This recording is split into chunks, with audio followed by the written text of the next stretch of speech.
এখন আর মুসলমানের বিয়ে কোনটা এটার খুঁজে পাওয়া যায়।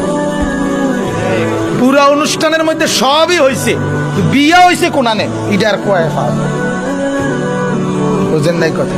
গায়ে হলুদ এটা তো বিয়ে না, এটা তো ইসলামের কিছু নাই। এটা 70,000 টাকার গেট, এটার সাথে ইসলামের কোনো সম্পর্ক নেই। কথা বুঝছেন কিনা? পুরা প্যান্ডেলের ভিতরে এই বেড়া বেড়ি একত্রে ভাত খাওয়া, এটার সাথে তো ইসলামের কোনো সম্পর্ক নেই।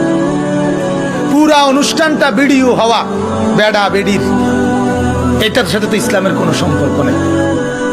মেয়েটা যেখানে সাজাইতেছে সেখানে সবগুলো ফোলা জোয়ান জোয়ান ছেলে গিয়া গিয়া প্রত্যেকে নিজ নিজ মোবাইলে ছবি উঠাইতেছে, বড় বড় মোবাইল দিয়া।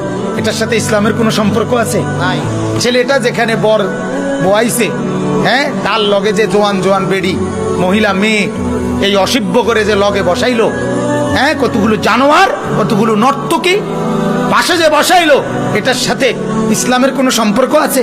ছেলেটা যেখানে বর বয়াইছে, হ্যাঁ, তার লগে যে জোয়ান জোয়ান বেড়ি মহিলা মেয়ে এই অসভ্য করে যে লগে বসাইলো, হ্যাঁ, কতগুলো জানোয়ার, কতগুলো নর্তকী পাশে যে বসাইলো, এটার সাথে ইসলামের কোনো সম্পর্ক আছে? এত বড় বাতের থালা, এটার লগেও তো ইসলামের কোনো সম্পর্ক নেই। এক বেড়া কি রাক্ষস নিয়ে, এতে বেড়া এতে জামাইয়ে না। কথা বলেন না কেন? কি তার 14 গোষ্ঠীর জীবনে ভাত খাইছে না?